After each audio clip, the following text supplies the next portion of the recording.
I would like to now invite Ms. Margaret Fong, Deputy Executive Director of Hong Kong Trade Development Council, to deliver the welcome remarks. On behalf of the Hong Kong Trade Development Council, welcome to our symposium, Think Asia, Think Hong Kong. And of course, to this afternoon's panel, Hong Kong, Asia's one-stop professional advisory services center. This session is made for you, whether you are a company owner looking to China to expand your business, or a service professional eager to take your talent and expertise to Asia.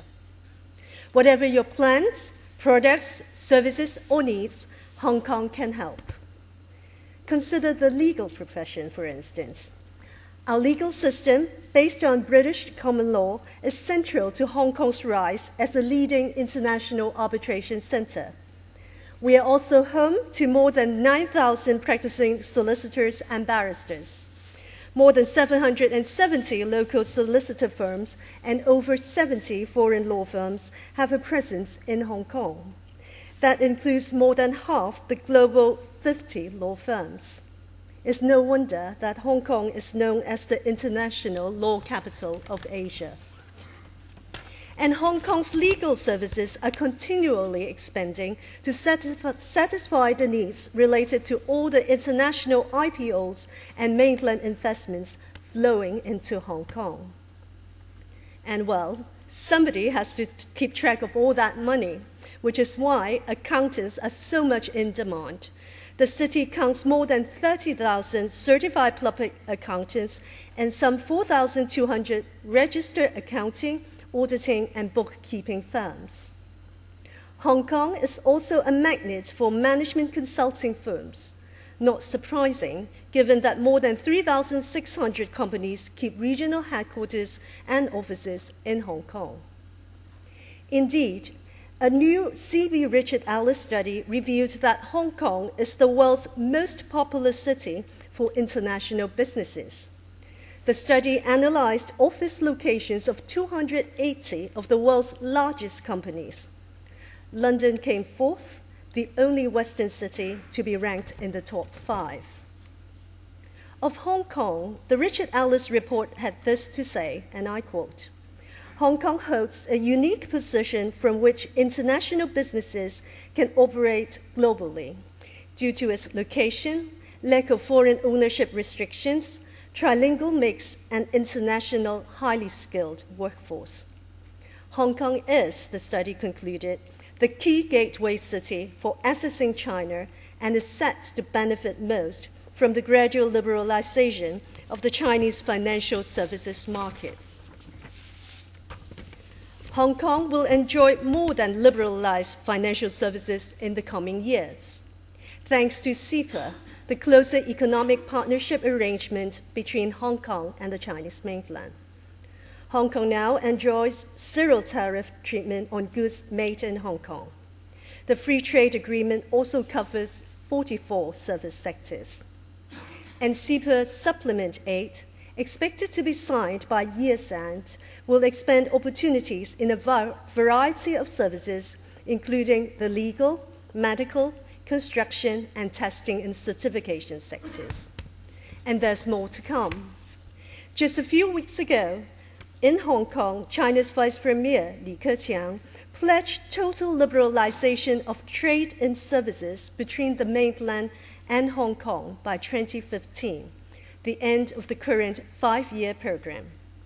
That means that Hong Kong companies and UK companies that partner with, invest in, or buy into a CEPA-qualified firm in Hong Kong can enjoy preferential access to China and its vast consumer market. The vibrant economic growth in Asia will continue to attract business and investment, and with it, the people and infrastructure, and all the talent and resources essential to their flourishing. If Asia is your future, then Hong Kong is your destination. We are delighted to have with us today 3 keynote speakers and 6 panel speakers. They will tell you more about Hong Kong, how to establish an office in the city, and more importantly, how to use Hong Kong to build your future in China and throughout Asia. Our moderator today is Mr. Hoon Wong, Chairman of the Hong Kong International Arbitration Center. My thanks to Invest Hong Kong and the Law Society of Hong Kong, our co-organizers, and to our supporting organizations, the British Expertise, the Bar Council of England and Wales, the Law Society of England and Wales, and the Institute of Chartered Accountants in England and Wales. Please enjoy what promises to be a full and rewarding afternoon. Thank you.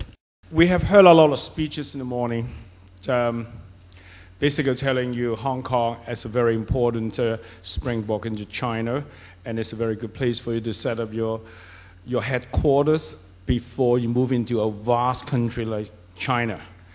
And then this afternoon, we continue the story, but we will give you, number one, practical example, share by some successful establishments would have been in Hong Kong for the past 10, maybe longer years, and some recent ones as well. And in addition, we also will have people from different professions to explain to you how Hong Kong can be a one-stop professional advisory services center.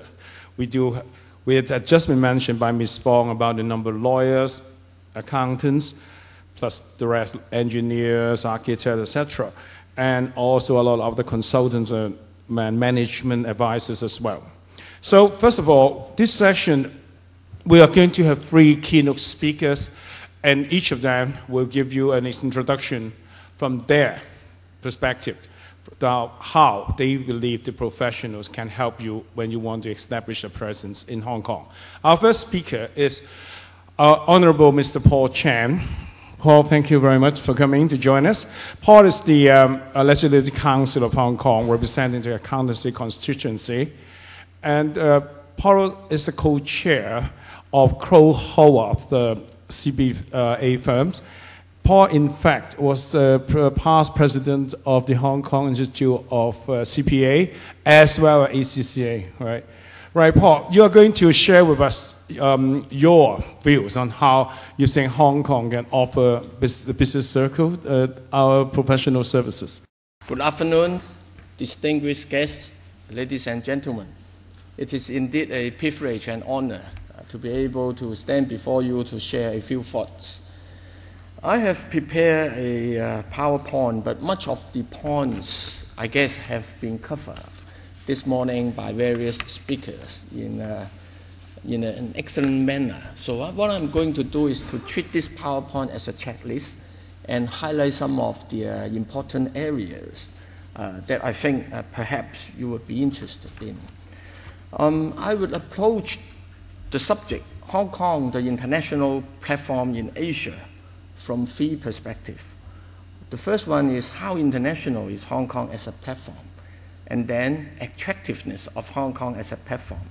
And finally, if you are interested in the mainland China market, why do not go direct but through Hong Kong? Well, let me give you some figures because facts speak for themselves. In terms of listed companies, we have about 1,450 listed companies in Hong Kong. But over half of these companies are from overseas. And from the UK, we have 11. From other Asian countries, we have 100. And in the past 12 months, indeed, there is a stream of European companies coming to Hong Kong for listing, like Occitan, like Prada. Well, in terms of banking, as you can see, over 120 banks are from overseas operating in Hong Kong. All the big names you can remember are all in Hong Kong. In terms of investment banks, again, all the big players and the mid-tier players are also in Hong Kong. The same applies to insurance companies. And if we take a look of the daily turnover on our stock market, here the categories A, B, C securities brokers are defined by their size. So the figures here basically shows us that the money on our stock exchange, over 70% are from institutional investors from overseas. That explains the liquidity in this market. And if you take a look of foreign companies in Hong Kong in the form of regional headquarters or in the form of regional offices, you will realize the US, actually we have altogether over 3,600 foreign companies having their presence in Hong Kong. Over 800 from the US, over 600 from Japan, and over 300 from the UK. Followed by Germany, about 200, and France, 170. And other European companies together, in fact, over 400 companies. That gives you an indication as to the popularity of Hong Kong as an international platform. But on the other hand, how attractive is Hong Kong? Here are the points covered by various speakers this morning. But I'd just like to highlight to you a few areas. Number one, freedom of information. You can search the internet without interruption. You can't do the same on the mainland of China. You can see here I put upon clean government. That explains why sometimes people choose to base their office in Hong Kong instead of the neighboring jurisdictions. And on this slide, I would like to highlight to you the reliable professional services providers as an important point. In terms of standards, our professionals practice international standards. In terms of integrity, it's undoubted. And we have a very robust regulatory and monitoring system. And we are the first mover to China. On this point, I would explain further later.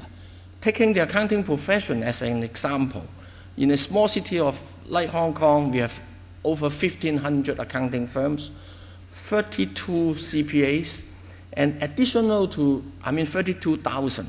Additional to that 32,000, we have another 10,000 from overseas, like chartered accountants or AI CPAs who have not registered with the Hong Kong Institute as a member.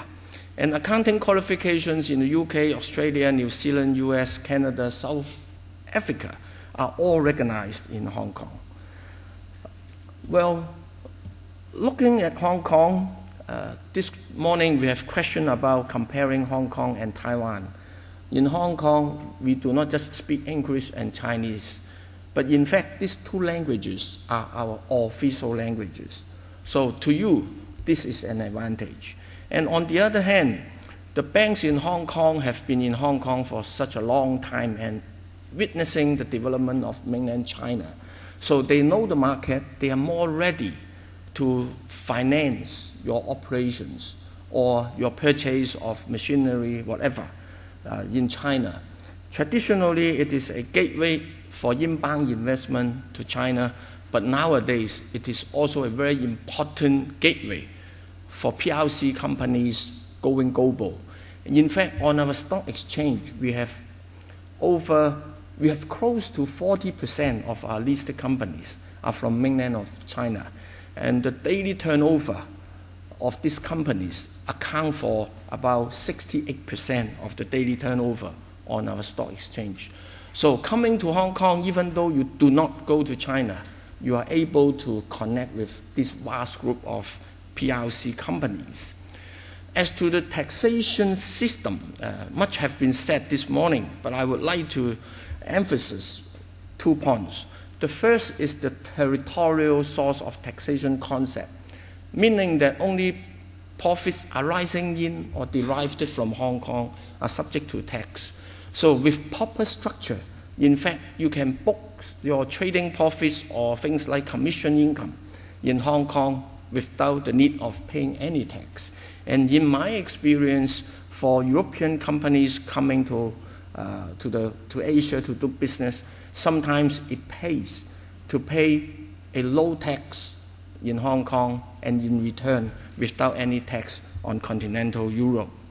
On this, if I may elaborate further, Hong Kong has a double tax agreement with mainland of China, and the central government has all along been very supportive to Hong Kong. Instead of the closer economic partnership agreement, they give us the best double tax agreements. So even though UK has DTAs with mainland China, But if you structure your investment into China through an intermediate holding company in Hong Kong, the withholding tax, no matter it is on royalty, interest, or dividend, will be lower than any other jurisdiction. And what is more, is in the subsequent disposal of this investment, the capital gains tax and stamp duty will also be taxed at a lower rate. And Hong Kong also has a double tax agreement with the UK. So with these treaty arrangements, actually you can utilize this to the best of your interests. And if I can move on to the attractiveness of Hong Kong as a platform, that is, it is a showcase for your brands. Victor this morning made a very good point. You can see here Louis Vuitton, Prada, very familiar names. And these European brands usually go to Asia very aggressively. But lately, we see a lot of mid-tier American brands, which usually are more interested in their domestic market. Nowadays, they come to Hong Kong, pay top dollars for the fundage. The reason being showcasing their products there so that they will be recognized on the mainland of China. And last year, a French company, Veolia, which is specialist transport operator on the tramway business, they acquire Hong Kong Tramway, paying millions of dollars. But in terms of return on investment, it's very low. But the reason for doing that transaction is to enable them to showcase to mainland China cities as to their abilities in that area. And finally, why not direct but through Hong Kong? Language and culture. And secondly, it is the first mover. Since we are the first mover, we have the knowledge, we have the experience, and painfully, we have paid the price in learning the lesson. So in that sense, we can be your risk manager. And with those experience and knowledge, we have the contacts, can be your good partner, and also could point you to the right parties in doing your deals. And the access to capital markets is important. If you remember the slide that I showed about the number of listed companies in Hong Kong, you may be surprised. There are over 44 companies, Taiwanese companies, listed on the Hong Kong Stock Exchange. The reason being, they have investment on the mainland of China, and they use the Hong Kong platform to list their investment. One is for the liquidity, the capital available, and secondly is to offload part of their investments to cash out. And to conclude my presentation, I would reiterate once again, for foreign business interested in the mainland China market, the important risk manager would be your professional advisors. And from Hong Kong, we highly recommend the Hong Kong professionals to assist you in the process. That concludes my presentation. Thank you very much. Thank you very much for a very detailed analysis of Hong Kong being a platform for doing business, and also introducing the attractiveness of Hong Kong. We will have time later on for you to ask questions, so we will leave the question until later. And in the meantime, if you want to raise any questions, you are welcome to put down your question on a piece of paper that is in your conference kit, and then we will then take turn to answer your questions. Our next keynote speaker is Mr. Junius, right? I thought your name was over there. The president of Law Society. Mr. Ho is a lawyer qualified in Hong Kong, in the United Kingdom, and somehow during his spare time he gained admission in Australia as well, and then in Singapore, I think. So there you are. Mr. Ho has a lot of experience in doing legal work both in Hong Kong and in mainland. But one thing making it stand out is that I also spent a lot of time working in mainland. I actually was stationed in Shanghai for many years. But in those days, most international firms would choose to go up to either Shanghai or Beijing to set up a branch office, where the big events are happening, all the big deals, or you pick up mandates in these two big cities. Whereas Junius, our president, decided to set up an office in Guangzhou, and is making it very successful. And later we can ask him questions about why he chose Guangzhou and how he managed to run that office out of Guangzhou, which is very close to Hong Kong. But in the meantime, we'd like President of the Law Society of Hong Kong to give a presentation on the legal profession of Hong Kong. Our lawyers, legal scene, we are not short of lawyers, so we are not cheap, but we are not expensive. But let's hear from our president, Mr. Ho. Ladies and gentlemen, it gives me the great pleasure to be here. And this morning I was truly delighted to have been able to be here to hear the great speeches given by the honorable guest this morning. And all in all, what they say is that Hong Kong is a very good platform where you should not miss if you are really trying to do real or even great business in the world, and Hong Kong should be a perfect platform and also a springboard into the China, and whereby China is the biggest market available in the world. Against the backdrop of a series of recent heart-throbbing news on economic situation in the States and also Europe, Hong Kong has been, in the sense, very fortunate because of the fact that even though Hong Kong has gone through various crises of her own, starting from 1987 when there was a big slam in the stock market, what it was globally known as the Black Monday, the October the 19th, 1987. We managed to survive it, and even sometimes before that event, we also had the confidence crisis because of the sovereignty of Hong Kong would have to be reverted to China. So there was a confidence crisis whether or not the rule of law in Hong Kong should be maintained. And nevertheless, we also managed to sail it through quite peacefully, although there had been some turbulence and some strong currents ahead. Nevertheless, as said, we managed it through. And then in 1997, I knew that that was a very striving moment. Things were seemingly very successful. Once there were a confidence crisis, people tried to depart from Hong Kong, seeking safety port by emigrating to Canada, Australia, even United States, and also some had been extended with the right of a boat in UK. Normally, they were the civil servants and also engaging in the management level. They were granted with that sort of the safety port. But then, in 1997, somehow, that confidence crisis died down and the property market went booming. And everybody was very happy because they made profit from the property investments and also stock markets. Then life has always been a tempting fate. And then shortly after the changeover, that was in September, then there was another financial crisis. And the overnight interbank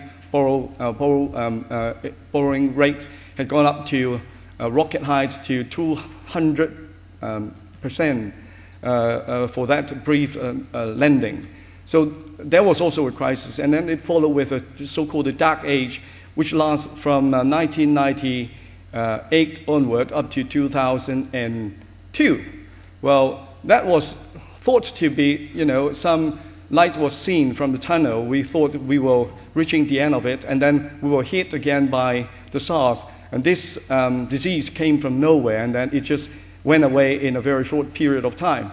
So all these events which we had actually gone through, of course, looking at the things from history, from present, it seems it was not too difficult. Now we are enjoying the success of our own, and it seems that we should be happy about it. Hong Kong is a place. This is exactly full of challenges. We, from time to time, had to combat on issues. We, from time to time, had to tackle problems And we don't have much resources, natural resources in Hong Kong, except an area of less than 1,060 kilometers. That is a very small, I would say a very humble size of a place to accommodate a little bit over 7 million population. Now, we don't have any natural resources, we don't have oil, we don't have any minerals, we don't have any other so-called high-tech technology as such, but we do have people. The people is the main assets we do have, we possess. As indicated by the learned speaker this morning, our GDP is very much contributed by no less than 92% from the service industry. Now, we commanded to have a GDP of around 30,000 US, with about 6.7% increase last year, and for the first half of this year is almost around the same figure. So it is not easy to maintain the status quo, let alone to have further increase on top. Now, given the Hong Kong situation, why are we so successful? Nothing is more than that, the rule of law. And thanks to our former master, so to speak, Hong Kong had been the British colony. We inherit the legal system from the British, and that has been a very successful and very efficient system to run. And that's why to maintain Hong Kong in such a great, stable and perfect environment to strive for the economic achievement, of course, the rule of law is the essential conditions that we can't avoid. In Hong Kong, we have around 8,300 lawyers. Actually, I should be more precise, 8,300 members who are qualified to practice as a solicitor. And out of this 8,300, we have about 700-something odd engaging in active practice. Apart from that, Hong Kong is also a very free and open society, open to all walks of life and different professions all over the world. We have around 1,300 registered foreign lawyers in Hong Kong. They are also the members, but that is at their discretion. If they want to practice as a registered foreign lawyer, they need to apply to the Law Society. That is the society that I'm also very happy to have some other council members. Apart from Mr. Hyun Wong, Joseph Lee, Mr. Galvin Nasbitt, we manage this sort of the things, on daily basis. So 1,300 registered foreign lawyers are practicing in Hong Kong. They come from around 30 different jurisdictions, and they set up their firms to advise on the legal issues pertaining to their own jurisdiction. Now, we also provide a very good regime to enable these newcomers or the registered foreign lawyers to localize. Now, in Hong Kong, we do have the so-called the OLQE, Overseas Lawyer Qualifying Examination.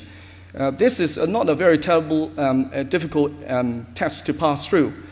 Traditionally, if I may just supplement a little bit further, for anyone who would like to be qualified as a solicitor, there has been the traditional way, namely to join the universities in Hong Kong, one of the three, any one of the three, Hong Kong University, City University, or Chinese University, to take the LLB. Previously, it was a 3-year course. Now it has been extended to 4 years. And then having been able to obtain a good grade, good degree, normally is a 2.2 and above, or above. 2.1 is most preferable. Then these candidates will be admitted to a very competitive professional postgraduate certificate in law course. That would be around, that can only accommodate 2,270 students insofar as the Hong Kong University is concerned. Annually, 700 applicants to apply for joining the PCLL. So you can imagine the competition is very keen. Upon passing the PCLL, then the candidate can start his solicitor trainee contract. So this is the traditional way to to enable a person to get the professional qualification as a practicing solicitor in Hong Kong.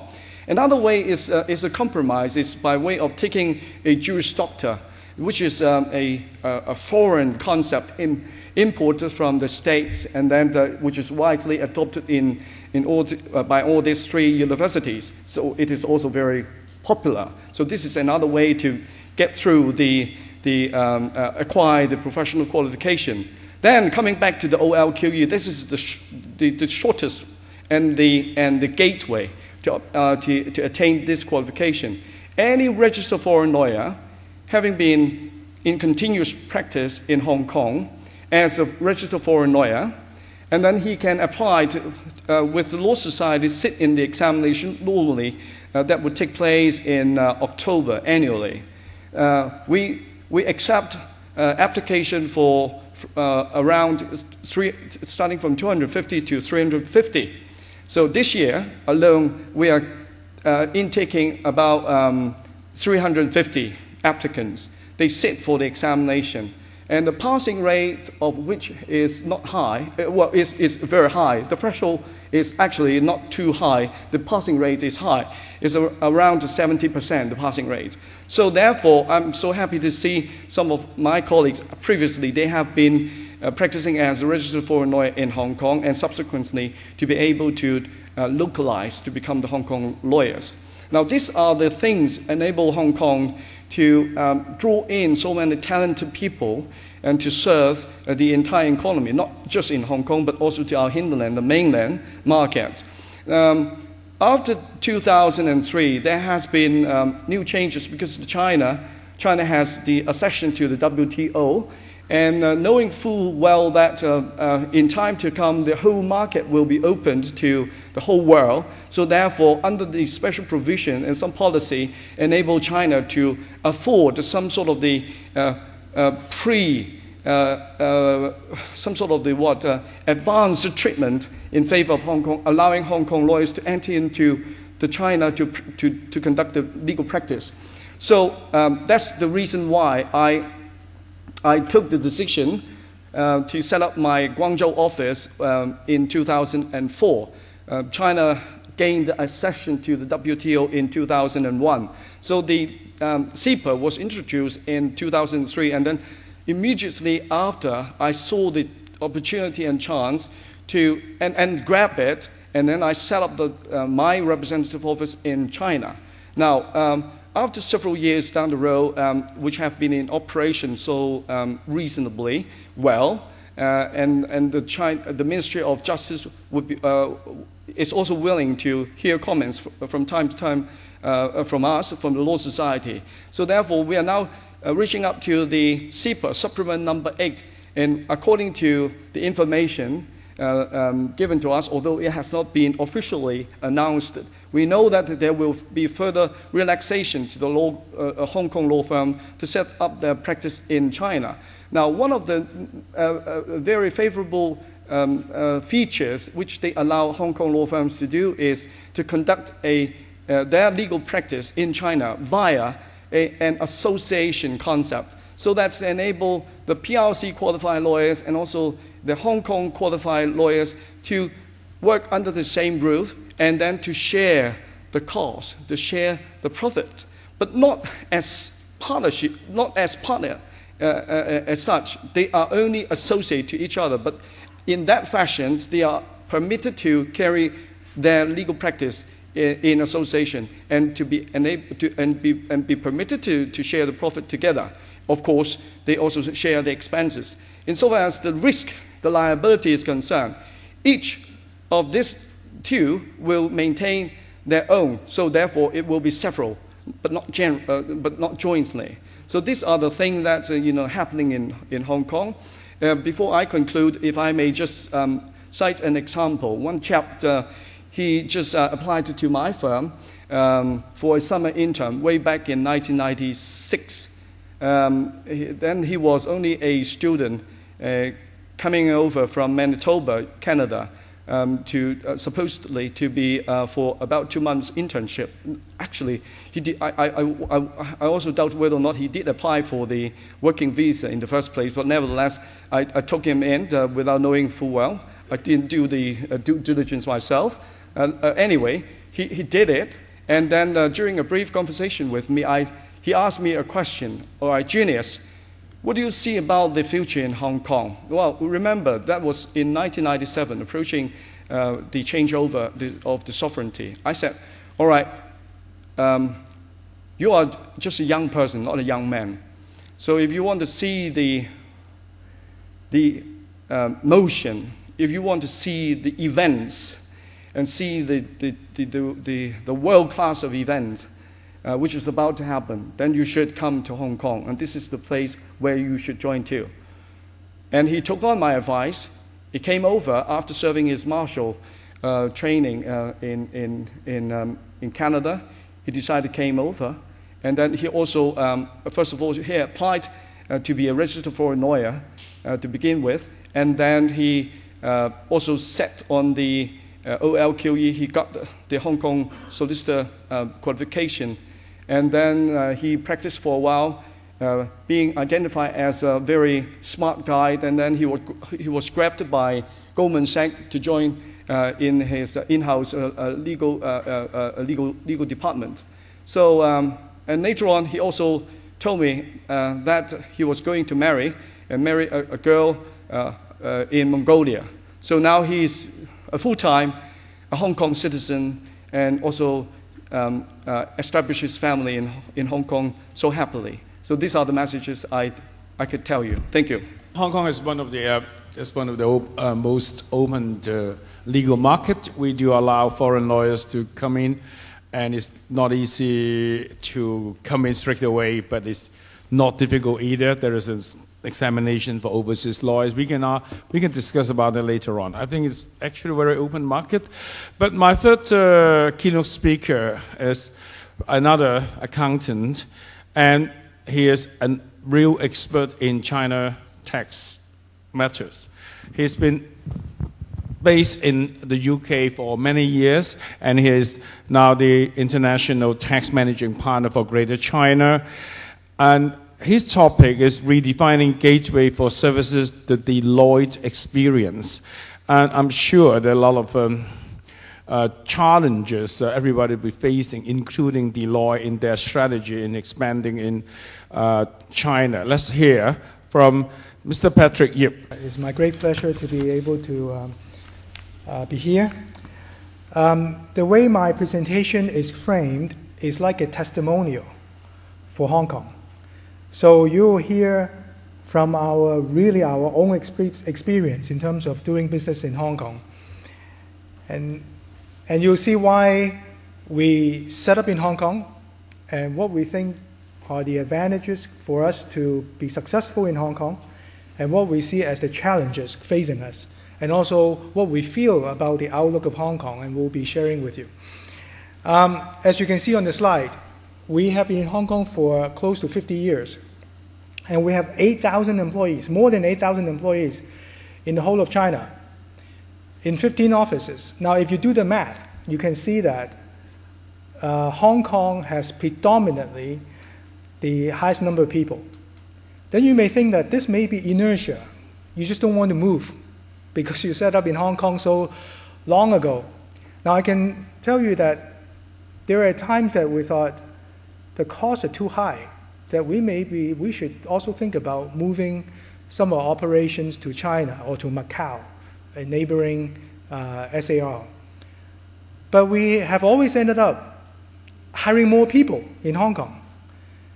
The reason being Hong Kong as a center for professional services has always reinvented itself, has always developed itself into something else, something better and something bigger. Now, just to share with you my own experience, I've been with Deloitte for more than 20 years. And when I first started, a lot of times when we dealt with clients from Hong Kong or from outside of Hong Kong, they always wanted us to help them with setting up rep offices across the border. in Shenzhen or Guangzhou. Very easy to do, not a lot of fees. And then later on they said, well, we also wanted to do manufacturing. So we wanted to set up joint ventures in China. Now there's a bit more commitment here. It's not just a small rep office. We're talking about equipment, talking about people, raw materials, finished products. Then later on, we have seen people start moving into what we refer to as wholly foreign-owned enterprises. They want to take 100% ownership interest in those companies. They don't want Chinese partners. And also, initially, what was the major industry the major thrust of the idea of going into China was manufacturing, import and export, that's it. But as time goes on, we're talking about the service industry, the insurance industry, banking, consumer businesses in China. So you can see that things are really developing through Hong Kong. Also, when we first started, a lot of multinationals, they sent their employees to Hong Kong and then to China. Usually, the more senior people, they will live in Hong Kong. The middle management or the lower ranking people would then work in the factories in China. Then we did a big business in expatriate tax returns, typically US tax returns, tax equalizations, big business. And later on, those people started leaving. And then the positions were being filled by local Chinese people. So then we also had to think about how we should reinvent ourselves. Then we started to see deep pocket shoppers coming from China, regularly visiting Hong Kong. Then we see these wealthy, newly rich Chinese people coming to China to shop, to buy properties, to set up companies, and more importantly, they want advice on how to manage their global wealth. So we are doing a big business in advising Chinese clients. Private bankers are working alongside with us in advising these clients. So no wonder Hong Kong is becoming so expensive. All the real property prices are being bid up just because of the fact that there are a lot of people wanting to come to Hong Kong. Now, you can see that my slide, the last point is, initially it was inbound, and now it's outbound.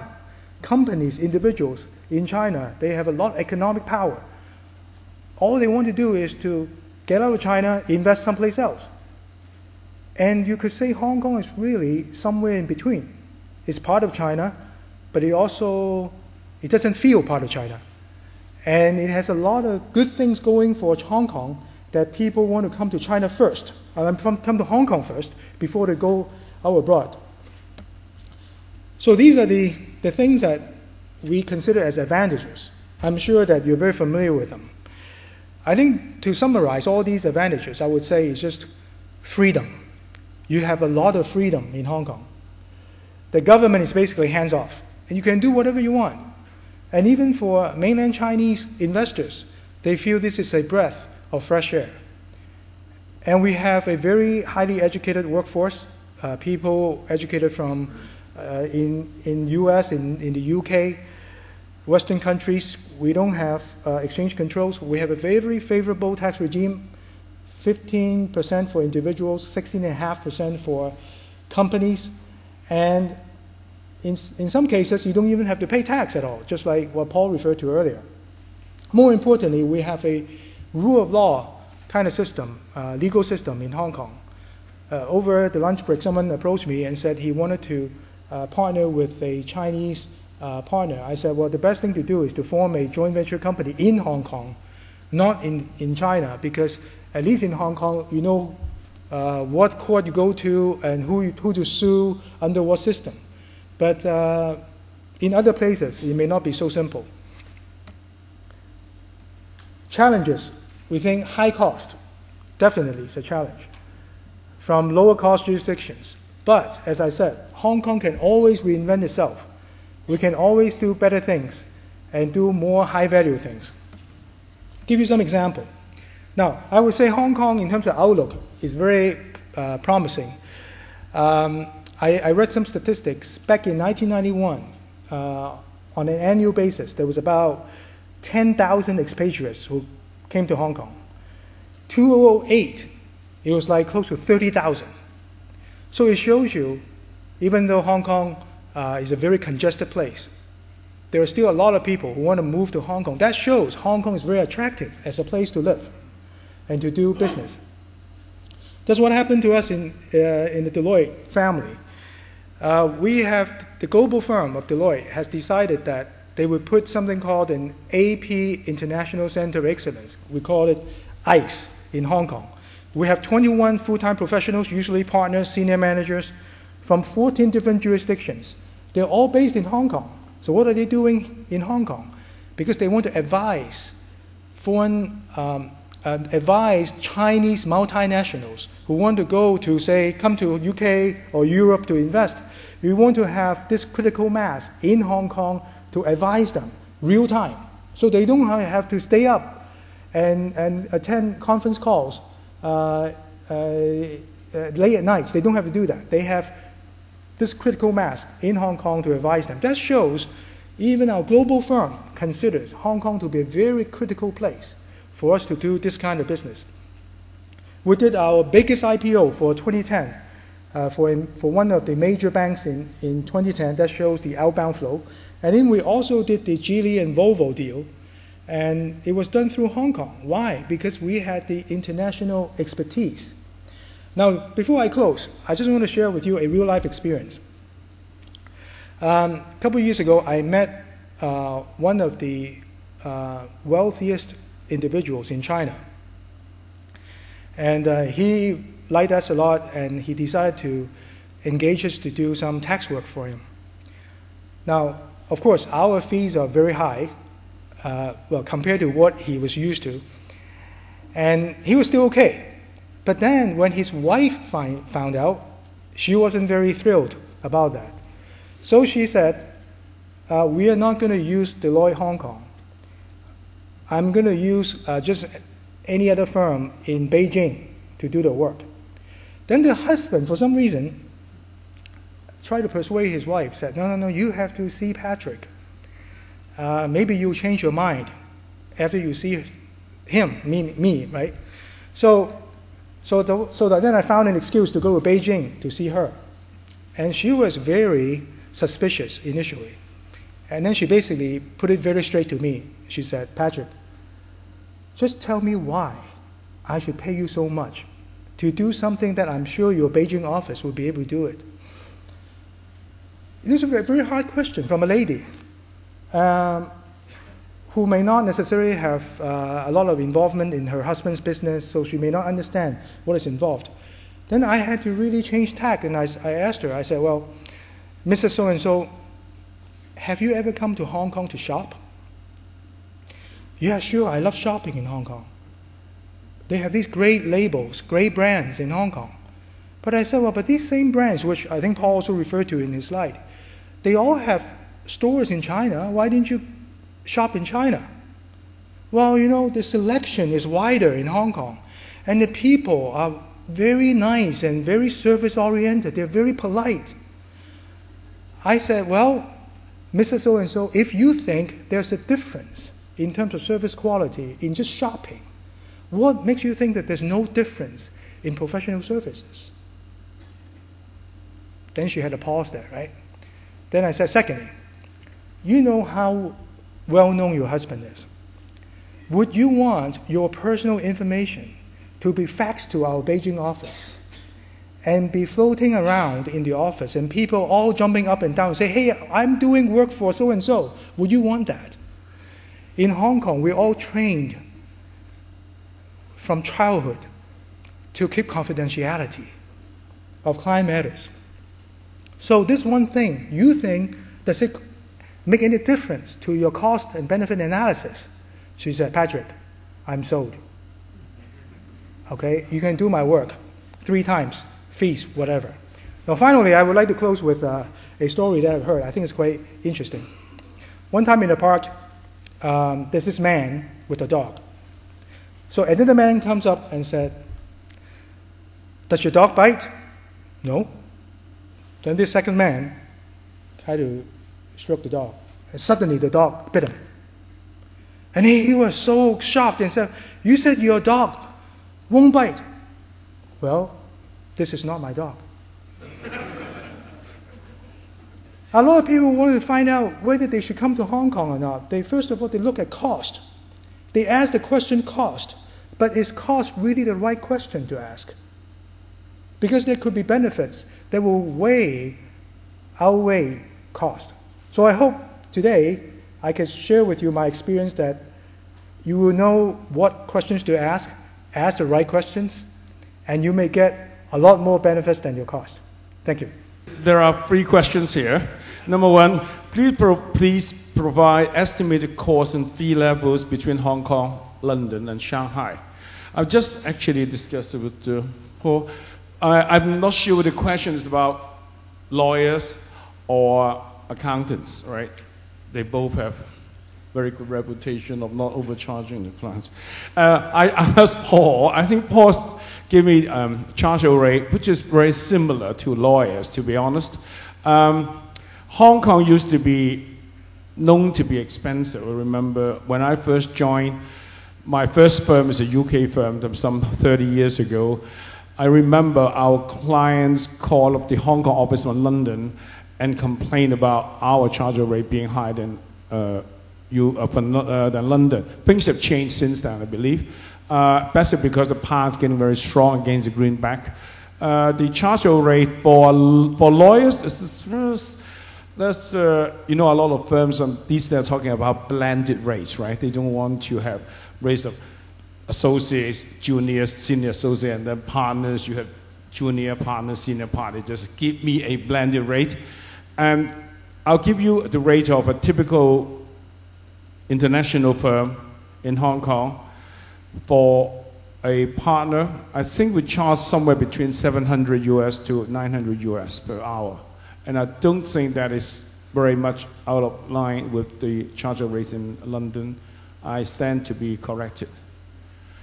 And the accountant's rate is more or less the same, maybe slightly lower, Paul? If I may share with you one perspective, which is very well elaborated by Patrick earlier on, that is the cost-benefit angle. For the accounting profession in particular, my experience with Crowe is that our overseas clients, when they went to China, naturally they referred the work to the domestic Chinese firm, which is also a member of Crowe Horwath. But in many occasions, those works come back to Hong Kong and ask us to finish. The reason being, if you look at the accounting profession development on the mainland of China, from 1949, this particular profession was abolished because at that time, making profit is not the right thing to do. Accounting profession was reintroduced back in 1979 when Deng Xiaoping announced China's opening up. But the first unified examination for CPAs on the mainland of China was 1991. So they came a long way. And their convergence with international standard was only in 2007, 2008. And even with this convergence in terms of accounting standards, the applicability at the moment are only to listed companies, financial institutions, large state-owned enterprises. It is not adopted across the board. So for our counterparts on the mainland, many of them simply do not have the expertise nor the experience to handle inbound investments or even very simple tax engagements, transfer pricing analysis, things like that. So I think apart from the cost, we have to look at really the cost-benefit angle. Otherwise, the hidden cost would be too expensive. Right, and then the other question is that how do we compare with Hong Kong and Shanghai? Now that question depends on what you mean by Shanghai. Do you mean an international firm in Shanghai or a Shanghai office, meaning a PRC law firm in Shanghai? That makes a bit of difference. If it is an international firm, I believe the charge rate will be pretty much the same. I don't think our Shanghai office will charge much less than what the Hong Kong office charges our same client, which pretty much we will use the same rate. For a local Shanghainese firm, they're not cheap. The leading international, the leading PLC firms, they are getting expensive every day. I must say that their standard has also improved quite a lot over the past 20 years or so. I think, as a rule of thumb, I think the top class PLC law firms will charge 60 to 70% of international law firm charge rate. I think it will be just about right. I'm sorry, give or take a bit, right? Then the last question is that if Hong Kong is 100 charge rate, what are the equivalents in the equivalents? I think, well, the equivalents will be basically, as I mentioned early on, these days, firms are selling all over. Most international firms have offices all over the world. Depends on the, unless you have extreme cases. In the obvious financial cities, New York, Chicago, London, Hong Kong, Tokyo, I think the charge rate is pretty much the same, give and take a bit. And also, one thing you have to be aware, most of the non-contentious work, especially transactional, like M&A, including capital markets, ECM, DCM, it's the same. It's always operating on a capped fee basis, a lump sum fee. I think the accountants call lump sum fee, we call it cap fee, but you always build in a milestone payment your schedule. But otherwise, this is how we do business for China. The big PLC, privately owned or state-owned companies do the same. They say, I am going to acquire that company in London, in New York, give me a quoted price, fixed price, and I'm not going to give you 1 penny more. And that's how they do it. So very often you just have the prices very carefully. Otherwise, you'll find that halfway into your project, you find that you have already, according to the clock, your heart sinks because you have reduced up your cap fee, and the remaining project, you have to do it on a pro bono basis for your client. So don't say that we don't do pro bono work. Any other questions? One other question is to ask our President, Junius. Mr. Hu, someone asked you that do Hong Kong lawyers, or does the Hong Kong Law Society have any of a link with the mainland Law Society? I think first of all you need to explain that in mainland China, they don't have a concept of law society as such, right? They have something different, but they call it different.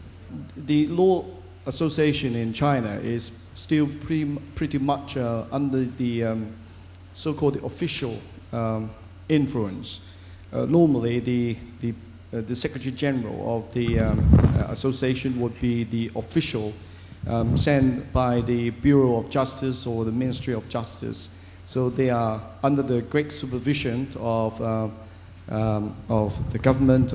Normally, the Secretary General would be a member of the Communist Party. Do we have a link with the Law Association in the mainland? Yes, the short answer is yes. We have been building up the ties with our counterpart on the mainland since 1994. And our former president, Mr. Anthony Child, he was actually one of the instrumental person who saw through the connection and also the link being built up.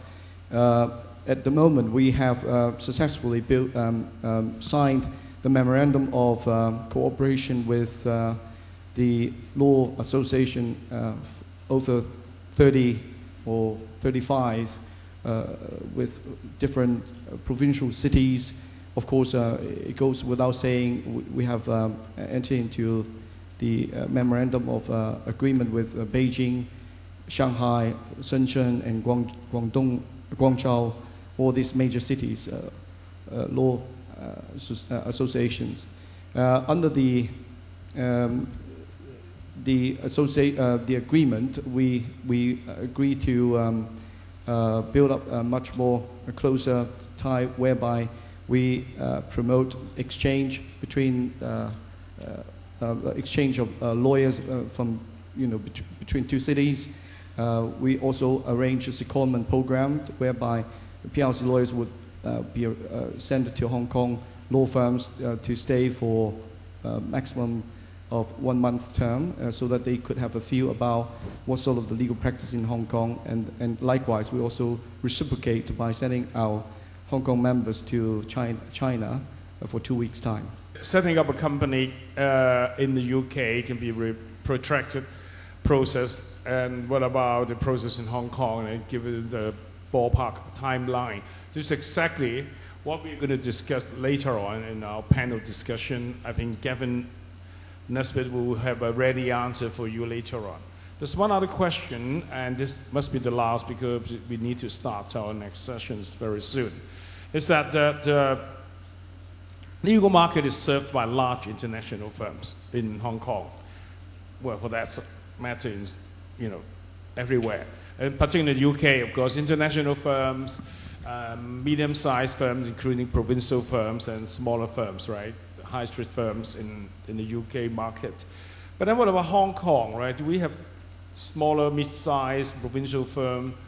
And then is there basically, are there any opportunities for mid-sized firms in the UK to form some form of alliance, other connections with mid-sized firms in Hong Kong?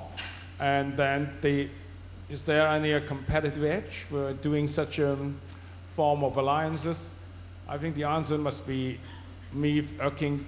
I have worked, as I mentioned, I work in a UK firm for 20 years, and I've worked in a US firm for 6 years, and that's my whole entire career. And I have noticed that there are a lot of opportunities and a lot of room for merger of the strengths of a mid-sized UK, US firm with mid-sized Hong Kong firms. At the moment, only the big boys are coming in, and they will look to the bigger Hong Kong firms and either to take away the whole team, poach the people, or ask for some form of form an association and merge with the firm. But there are lots of mid-sized firms in Hong Kong have come to me when I was the president during the past 2 years to ask Junius, do you know any firms in the UK or in the US who are not the big ones or not the obvious big ones? Any opportunities for us to work with them? Answer would be, I think yes, actually. So whoever sent this question, who shall remain nameless, please come to have a word with me. I can immediately give you I have 3 names on my mind immediately. They're very good local Hong Kong firms, but looking to find a partner in this part of the world. Okay.